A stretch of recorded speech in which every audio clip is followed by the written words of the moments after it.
The Sergeant at Arms is directed to make a proclamation. All persons are commanded to keep silent under pain of penalty while the impeachment court is in session for the trial of Vice President Sara Zimmerman Duterte.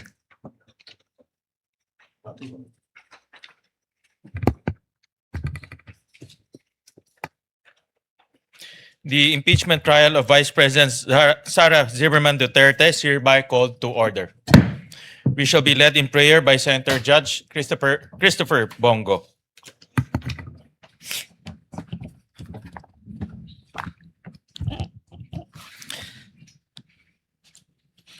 Almighty and loving God, O Allah, we come before you today with humility, mindful of the solemn duty entrusted to us and the weight of the decisions that lie ahead.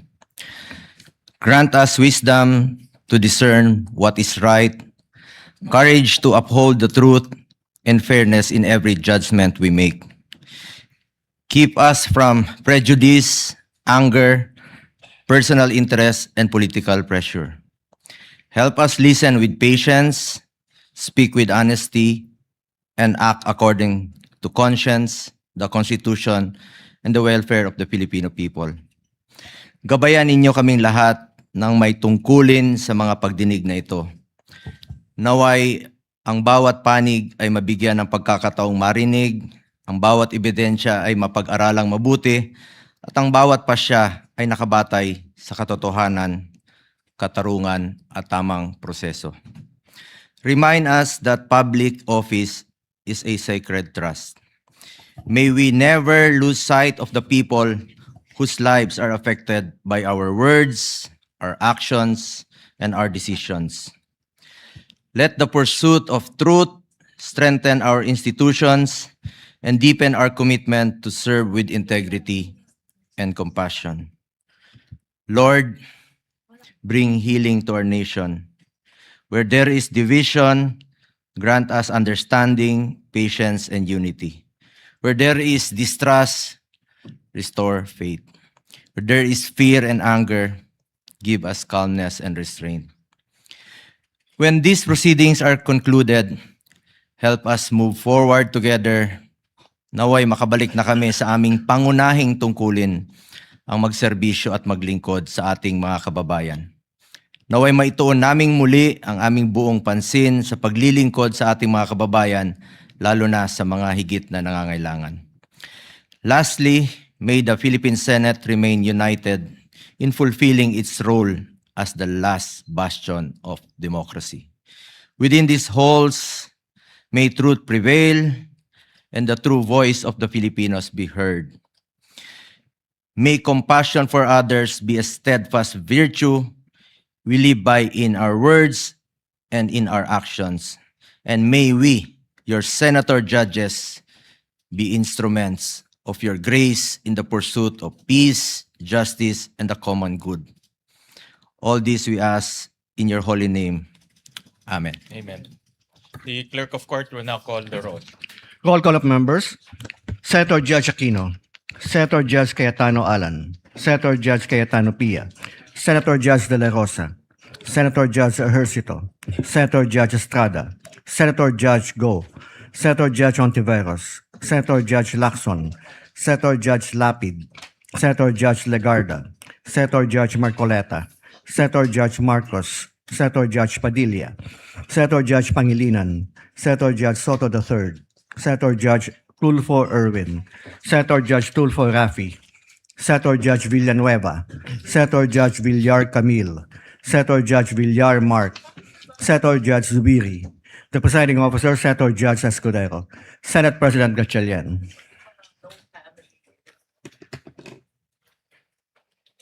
With 19 senators present, the chair declares the presence of the quorum. With the permission of the body, if there are no objections, we dispense with the reading of the July 13, 2026 Journal of the Senate sitting as an impeachment court and shall consider the same as approved. The clerk will please call the case before the impeachment court. Case number 004-2026 in the matter of impeachment trial of Vice President Sara Zimmerman Duterte. Appearances? For the Good prosecution? afternoon, Your Honors. Same appearance for the prosecution. We are ready, Your Honor. For the respondent? Good afternoon, Your Honors. Same appearance for the defense. I see that Attorney Lotok is already situated in the witness Yes, Your Honor. stand. To remind you, Attorney Lotok, you shall continue with your testimony and be subjected to the continuation of cross-examination of counsel for respondent and shall be answering under the same oath that you took yesterday. Is that clear, sir? Yes, Your Honor. Respondent counsel may now continue with this cross-examination. Attorney Binduan, you are recognized and may proceed whenever you are ready. Your Honor, before we proceed, may I request that counsel for the panel of prosecutors, Attorney Virgil Ligutan, be recognized once more for the examination of our second witness. Counsel for the prosecutors, Attorney Ligutan is recognized on the part of the panel of prosecutors. Again, to reiterate, Attorney Binluan, when you are ready, you may proceed with the continuation of your cross-examination of the witness, Attorney Lotok. Good afternoon, Attorney Lotok. Good afternoon, sir. So yesterday, you identified videos, correct? Yes, sir. And specifically, portions of the November 23, 2024 press con. Yes, sir. All right. Now, in that press con, VP Sara spoke about a lot of topics. Correct? Mhm. All right. In other words, Mr. Witness, kindly answer yes Ye- or no, yes, sir. and not simply say, mhm. in other words, Sorry, Your Honor. she said many statements in that press con. She said many statements, sir. All right. My question is this. Do you know for sure that VP Sara's statements during that press con happened in real life? In real life? Well, Objection, Your Honor. Incompetent. The statements happening in real life as to the real life of the Vice President, this witness is being asked that question. Of course, the witness is incompetent, Your Honor, please. If he Counsel, knows. counsel, kindly reform. It seems the witness did not understand Okay, the let question me as well. let me help you. I'm showing you also a portion of our exhibit D-1-145-A. This is the whole version of the video that the portions there that you identified yesterday. And particularly, I'll show you timestamp 51-07 or colon 07 onwards of the video. In this video, the Vice President mentioned about events that happened inside the Batasang Pambansa. Can we play that video, please? Dapat sa demokrasya, there's a rule of law. And then they make rules as they go along. Whoever pleases the speaker, get her out of the House of Representatives kasi hindi siya dapat nandyan. Bakit? Pag may-ari niyo ba itong compound na ito, then sasabihin pa nila sa akin na there is a threat to my life inside the Batasang Pambansa? Why is there a threat to my life? All right. My question to Your you Honor, is Your this. Honor, point of clarification, if I may, Your Honor, please. Counsel for the prosecutor is recognized. Your Honor, there is a video that is marked in evidence capturing the events on November 23, 2024. And here we have the defense. Your Honor, may we just Oh, note wait, the wait, wait. objection, Your Honor? Wait, I'm explaining. This is not a time for lecture, Your Honor. Counsel have not yet recognized. You'll let counsel for the prosecutor Your Honor, finish. point of clarification, they are presenting a video with anecdotes. I'm now questioning the propriety of the defense presenting a video without laying the basis where this video came from, who is the source of those annotations thereto. Because, Your Honor, there's a video. They're confronting this witness with that video by presenting their own annotated, it's like a props, Your Honor, please. This is highly irregular in the court of law. Counsel for the respondent, is this the video previously marked in evidence? Your Honor, as I mentioned, we marked it in evidence as D-4-3, Your Honor. And this was also marked by the prosecution as their own. They have a separate No. marking for this, Your No. Honor. This is part of the No. 2-hour and so-and-so minute video. Correct, Your Honor. At any rate, Your Oh, Your Honor, Honor. if I may be Counsel allowed for to the finish. prosecutor, kindly hold on. At any rate, Your Honor, Counsel for the respondent. Okay. The chair is not yet done. And the annotation below the video, is that part of the marked video? this is part, Your Honor, of a separate exhibit that is also part of the Articles of Impeachment, Annex G, Your Honor. This is Mr. Calilong's own transcription of the video, just to be clarified on But that who matter. put it there? We just placed it there, Your Honor. So we're making him identify actually the video as well as the appropriate transcription, which are both part of the Articles of Impeachment and Annex G9. Your Presiding Honor. officer will allow it. Witness may answer. So the question is, can you confirm for certain that these statements or any part thereof happened in real life?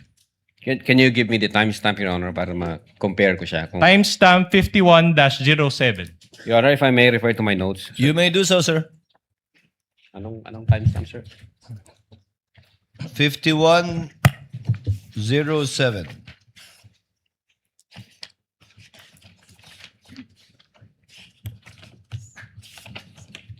To help this honorable court, Your Honor, it appears on page 84 or more or less of the Articles of Impeachment Annex G9, Your Honor.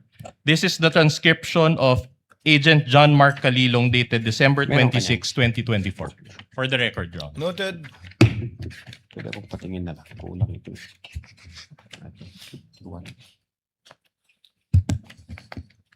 Timestamp 51.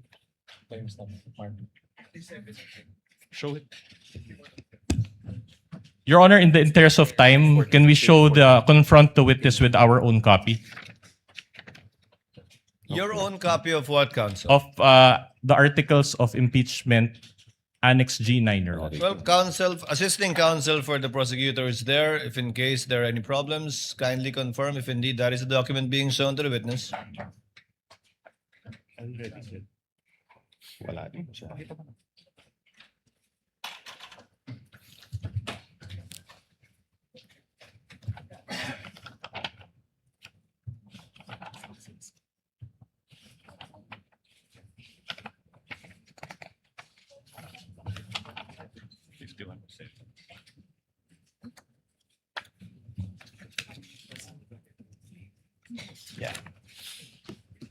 Page 14. Page 14. That is page 14 of the Affidavit of Transcription. Page 14. Saan dito? This is page 14. Saan dyan? Your Honor, I manifest that we are showing that specific portion on the transcript prepared by Agent Calilong of the NBI.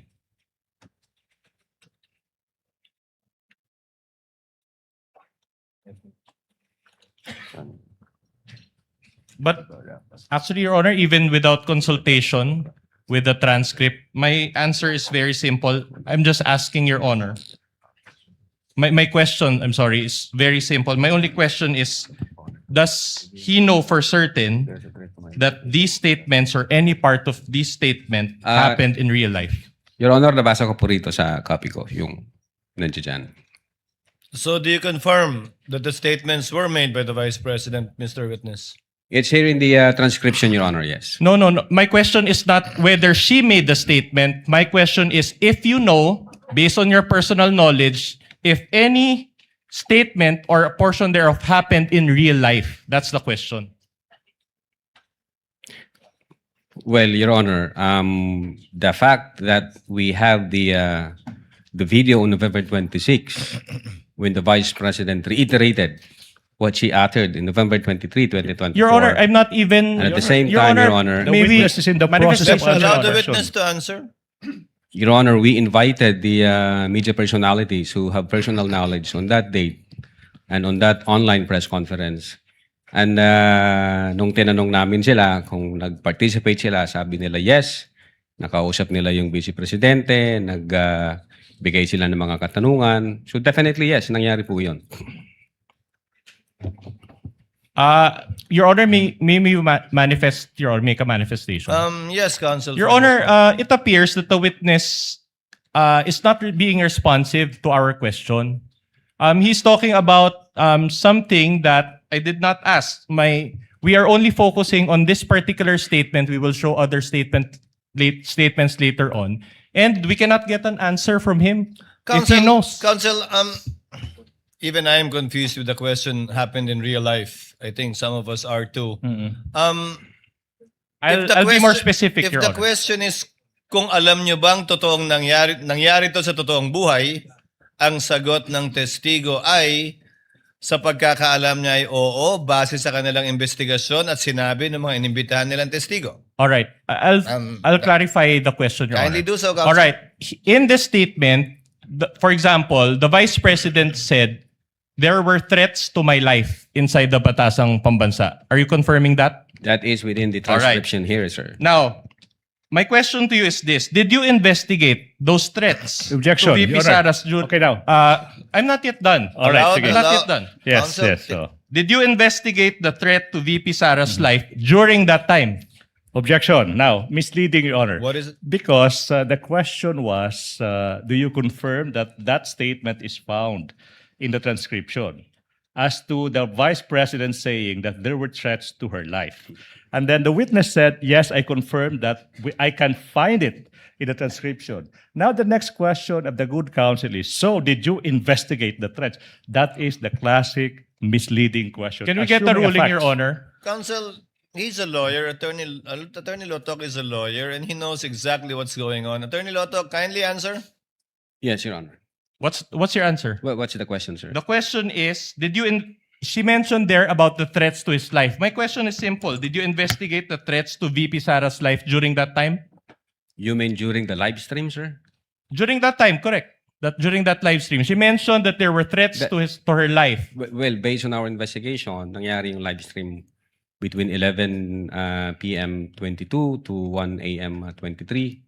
And then nalaman namin through, nung kumalat siya sa social media, ng mga hapon na, kaya nag-start kami ng investigation. At that time, hindi pa namin alam yung buong laman ng video na yan kasi nag-start pa lang kami. So, I instructed Agent Kalilong na siya maging agent on case and then kunin niya yung video, the whole video para sa authentication. Attorney And Lotok, so far- kindly answer the question directly. So I get from your long answer that the answer is no. Specifically at that live stream moment, no, sir. Hindi pa That namin was the alam yun, sir. question of Attorney Binluan. If you investigated at that time, so the answer is no. Yes, sir. Okay. But- Please proceed. But later on, you said you did an investigation. So are you admitting that there were threats to the life of VP Sara? Precisely, that's the reason why we sent a December 2, 2024 letter for VP Sara to shed light on our investigation. All right, I'll move on to a different part of the video. On page also of Exhibit D-1-145-A, this now pertains to timestamp 5930 onwards of the video recording.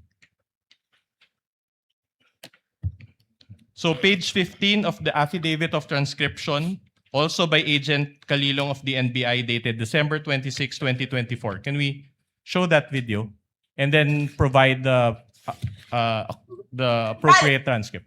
Can you play that again, please? Yung speaker mo, pinabayaan mo siya abusuhin ang pera ng bayan. Paikot-ikot sa buong bansa, namimigay ng pera na para bang kanya yung pera.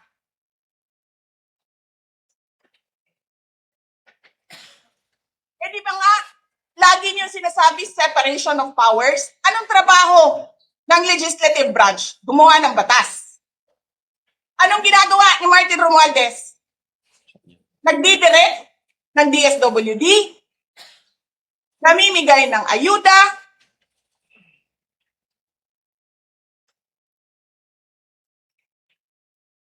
nagsasabi kung anong bibigay, anong ibibigay, anong gagawin, sino ba ang presidente? All right. So my question to you is this. Okay, having watched that video and read the transcript, my question is very simple. Do you know for sure if this statement by the Vice President or any part thereof happened in real life? Well, Your Honor, as I've said, I've answered already. Nung inimbestigahan namin yan, yung video, Your Honor, nagsumping na kami a sa- yes or no answer will suffice, Your Honor. Kindly answer more directly to save on the court's time, Mr. Attorney Lotok. Your Honor, based on our investigation, yes, it happens in the natural order of things. Nangyari talaga yan. So in other words, you're admitting that Martin Romualdez goes around the country to distribute money? I'm saying nangyari ho yung utterances na yan. That's not my question. That's precisely my point. I'm not asking if she made the statements. I'm asking if the truth of these statements you have personal knowledge of. So be more direct in your answer. That's why I have to object now, Your Honor. Now, there are several statements made, and then the witness is being asked, do you confirm these statements? Compound question. Exactly, that's the reason why we don't allow. There are so many statements o sinasabi gumawa ng batas. So siguro yung tanong is this happen, did this happen in real life? So this witness being confronted with several statements and he is being asked to answer a yes or no. That's why it's compound question. Your Honor, my question is the statements or any part thereof, Your Honor. The witness is smart enough to answer. He can just clarify. The objection, the objection is sustained, but not on that ground, but rather in the ground that the witness is incompetent to testify as to the truth of the matter stated by the Vice President. He can only testify as to the fact that those statements were made only as to tenor, but not as to the truth, given that he only investigated and was not there. You may proceed, counsel. In that case, Your Honor, if we confront also, just a manifestation, Your Honor. Yes, you may proceed. In other words, Your Honor, we would like to manifest, Your Honor, based on that ruling of the court, that even if VP Sara said that she already talked to a person, then we cannot confirm the truth because this witness does not have personal knowledge. That's a conclusion. Objection. That's just a manifestation for the court's appreciation. Can I just proceed with my can I next make a question, counter Your Honor? manifestation, Your Honor, please? Counter manifestation, please. To put into record, Your Honor, please. For about 15 seconds, counsel, Okay, yes. the defense is entitled to their own conception of things. They're entitled to their own imagination. That's all. Counsel may proceed with his cross. Just to belabor this point, Your Honor, Annex D-1-145-A. Anyway, Your Honor, they showed around 7 to 8 videos yesterday, so we'll show about 4. This pertains to timestamp 1-08-58, and we will also present page 17 of the affidavit of transcription, also by Agent Kalilong, dated December 26, 2024. In this video clip, the Vice President mentioned about the former Speaker of the House and the confidential funds of the Office of the President. Can we play that video? Hindi mo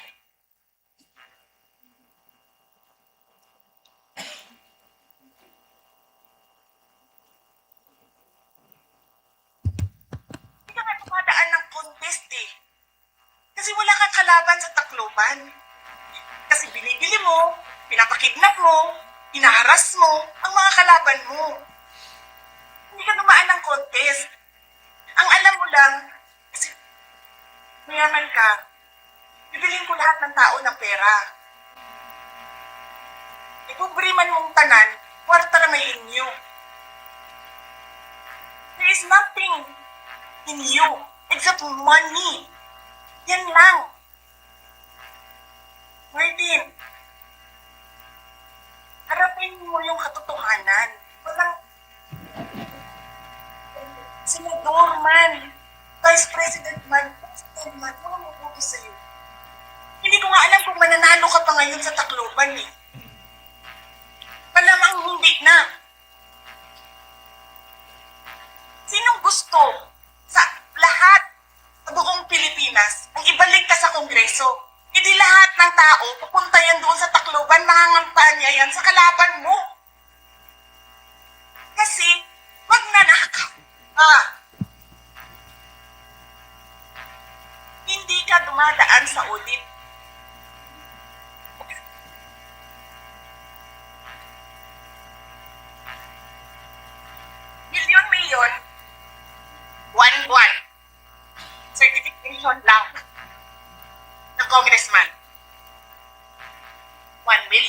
million, pirma lang.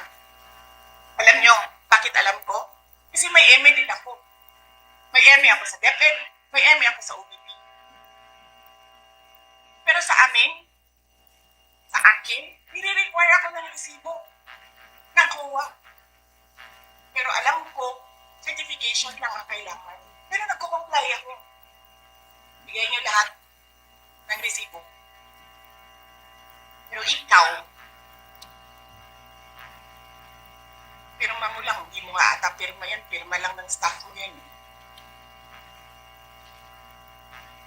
Milyon dyan sa Committee on Accounts. Lumalabas ang pera.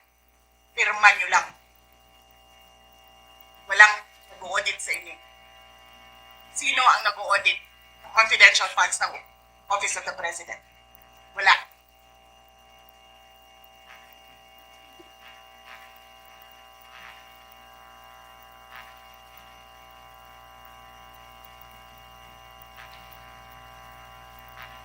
Yan ang Pilipinas. Yan! Ang bagong Pilipinas.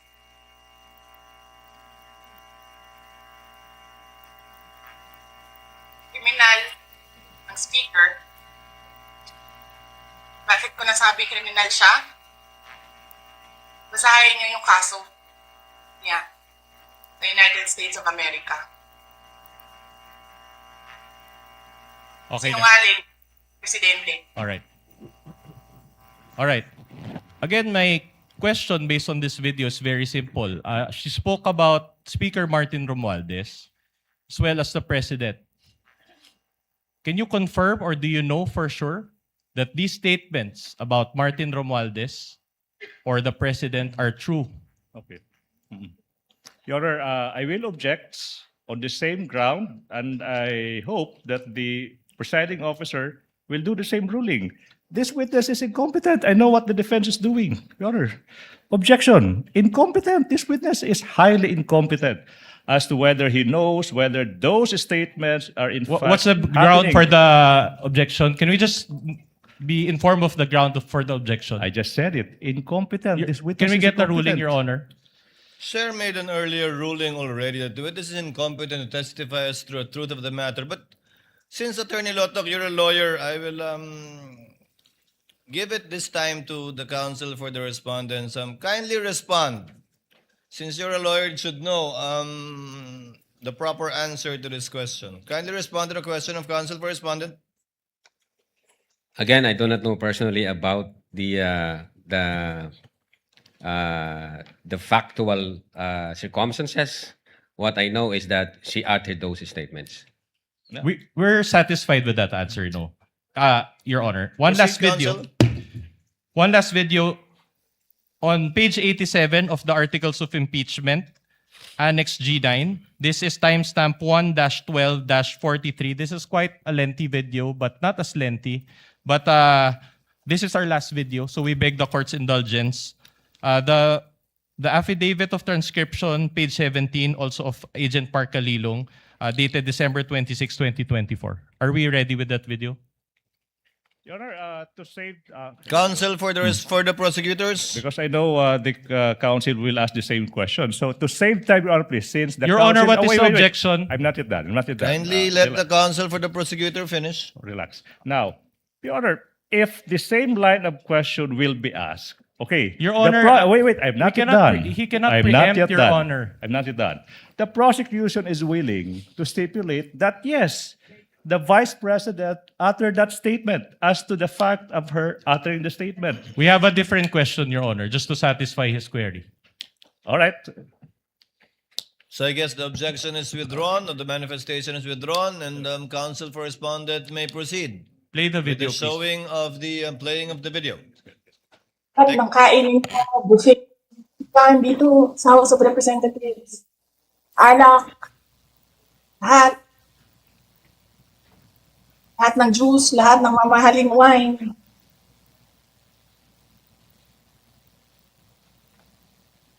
Pero yung taong bayan, na pinamisan ninyo, ng 20 pesos na rice, Yung taong bayan na hindi ninyo pinupuntahan sa mga komunidad nila, ano sabi nila? Asin lang okay na mi, anad naman mi ana. Ganyan ang bayan natin. Okay na lang kami sa asin. Saan ka nakahanap ng bayan na ang tao, because of their hopelessness, because there is no functioning government, umukay na lang sa asin.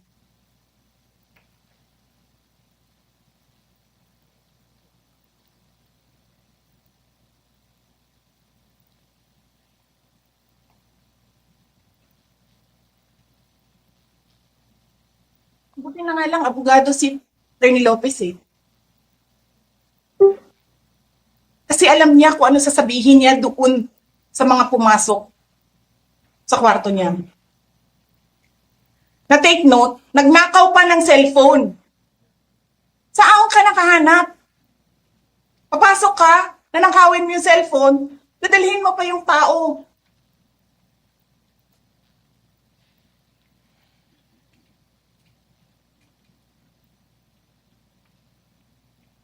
Diba? Princess, you're raising your hand.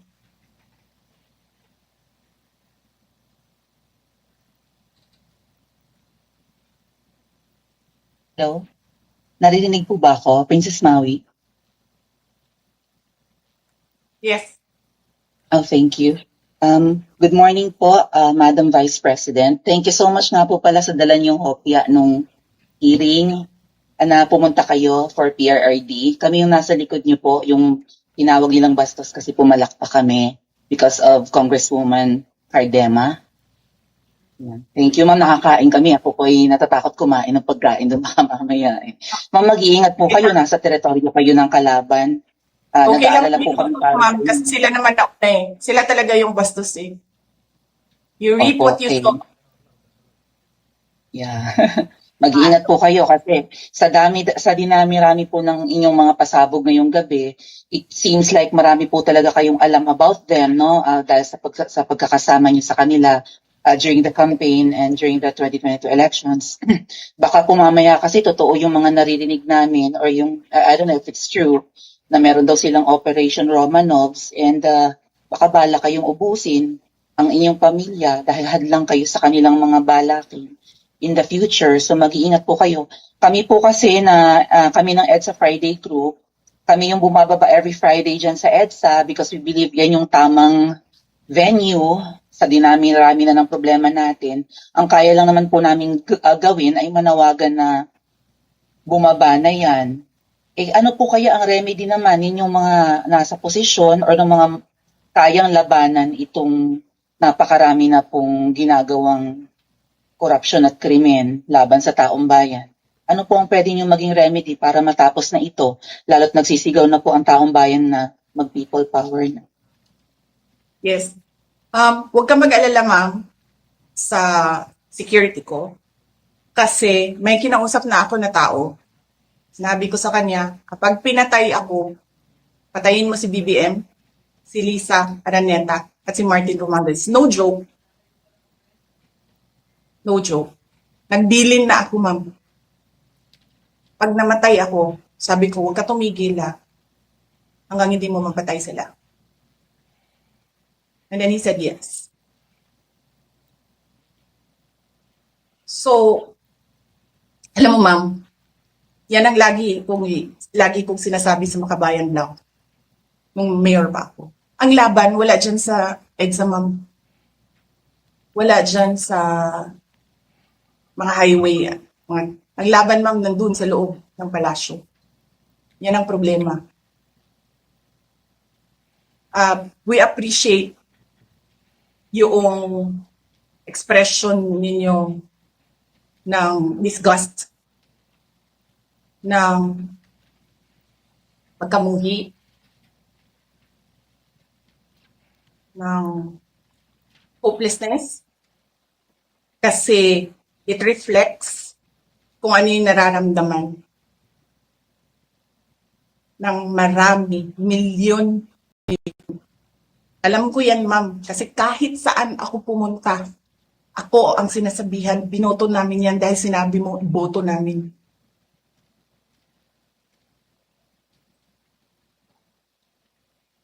So, yes, ma'am. Maraming salamat sa ginagawa ninyo. Dahil sa ginagawa ninyo, I'm sure nakikita yan ang taong bayan and na-appreciate nila yan. Marami sa ating mga kababayan ang gusto sumali sa inyo. Pero sa sobrang hirap ng buhay ngayon, hindi nila maiwanan yung mga trabaho nila at hanap buhay nila para pumunta sa daan. Bakit sila naghihirap? Bakit? Dahil sa gobyerno. Di ba dapat yung gobyerno natin ang nagpapagaan ng buhay ng tao? Bakit ang gobyerno natin ang nagpapahirap lalo sa tao? Kasi gusto ba nila lagi na lang mahirap ang mga tao para madali mapasunod? May mga lugar kami sa Mindanao na ganyan ang mga politiko. Gusto nila mahirap lahat. E bahugan lang nila og kwarta. Governor na sila, mayor na sila, congressman na sila. Hanapin niyo, ma'am, yung mga lugar na sobrang hirap sa Mindanao. Tingnan nyo anong gawain ng politiko. Pinapakain lang ng pera ang tao. Binabastos yung kanilang pagkatao dahil wala silang pakialam. Attorney Lotok, she said a lot of statements in that portion of Yes, the sir. video. In fact, that statement included the statement which you investigated, correct? Included in the transcription, sir. Yeah. All right. Now you get the point. My question to you is this. Can you confirm now that the statement she made about BBM, FL, and the former speaker, and the congressman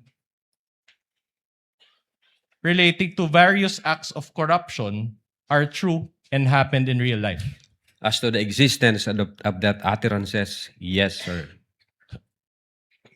All right. So you just admitted that the congressmen are all corrupt. As to Okay, the thank you for that. existence Thank you of for that. utterances, Objection. yes, sir. That is a foul side remark. She said The I wasn't counsel the one who is said it, twisting Your Honor. the answer of the witness. If the I may, witness can I was the one who finish? said yes. Counsel Can I for the finish? parties, kindly settle down. Can I finish? The witness said that he confirmed as to the fact that the utterances were made. That's why, Your Honor, I am objective. Kindly be more specific.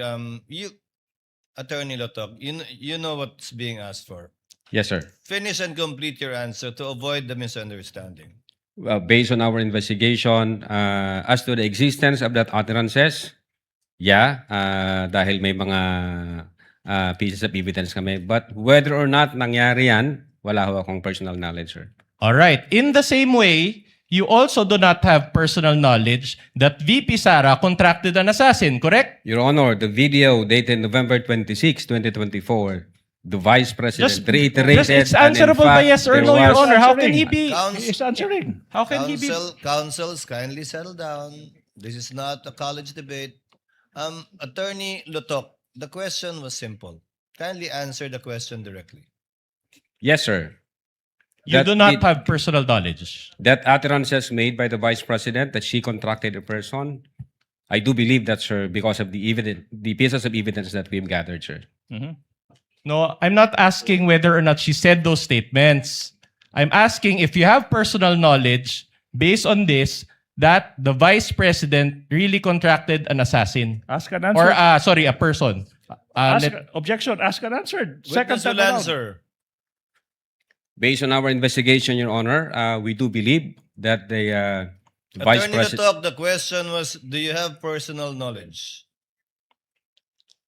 As to the fact of the utterances, and then when the Vice President reiterated that in Attorney November Lotok, you're a 26, smart yes, sir. man. Just answer the question. Do you have personal knowledge? You said that as to the other parts, you do not have personal knowledge.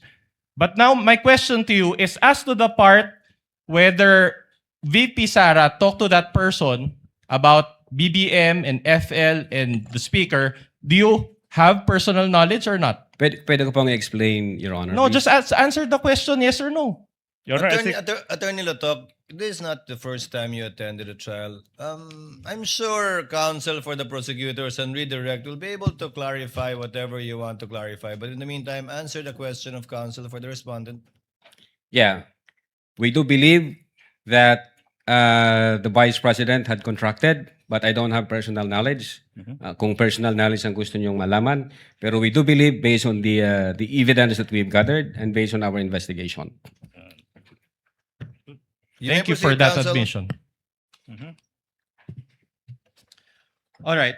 The press con was broadcasted to the general public, correct?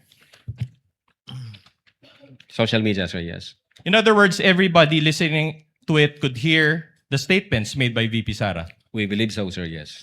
Are you aware that the Vice President is a lawyer? Yes, sir, of course. That he has, of course, a law degree and passed the bar exams? Yes, sir. With the first attempt and with the rating of 80%, are you aware of this? I heard it in the news, sir. Oh, she has a higher grade than most of the lawyers here. But are you aware that she also worked as a objection court attorney? relevance, Your Honor. Relevance. Objection Counsel for the relevance. respondent, kindly avoid those Yes. We will comply, Your disparaging Honor. statements, given that there are a lot of lawyers here and you don't know what their grades are. We will comply, Your Honor. So my question to you is this. If she was serious about her alleged plan involving BBM, FL, and the former speaker, does it make sense for her that she would publicly announce this to the general public? If you know. I don't know that, Your Honor. All right. In fact, you showed in your direct examination, you also showed portions of the October 18 press con, correct? Yes, sir. And that press con was also done in general, before the general public, correct? I believe so, sir. All right. Based on your investigation or your experience as an investigator, kapag may balak bang patayin ng isang tao, sinasabi ba nila yung plano nila sa general public? Well, kapag may grave threat, sir, naririnig yun ng ibang tao. All right. My more important question to you is this. Did VP Sara directly say her statements to BBM, FL, and the former speaker? Well, the fact na sinabi niya yan in public, Again, Your Honor, definitely may narinig we yun ask ng for a more presidente. responsive answer? Attorney That's the answer. Lotok, kindly answer. The answer is actually quite obvious. It's a simple question. Did the Vice President utter those statements directly towards the persons allegedly threatened? We believe so, Your Honor, because the utterances was made in public. So what's the answer? Did We believe so, VP Sara directly say those statements to BBM, FL, and the former speaker? Ask and answered. He said, we believe so. But we did not get the responsive answer, Your That's Honor. the Can we answer. You ask didn't the get it. witness to give a more responsive answer? That's his answer. We believe so. Yes, that's a yes. That's so clear. Without putting words into the mouth of the witness, I will be the one to ask. Attorney Lotok, you meant yes, right? Yes, sir. Proceed, counsel.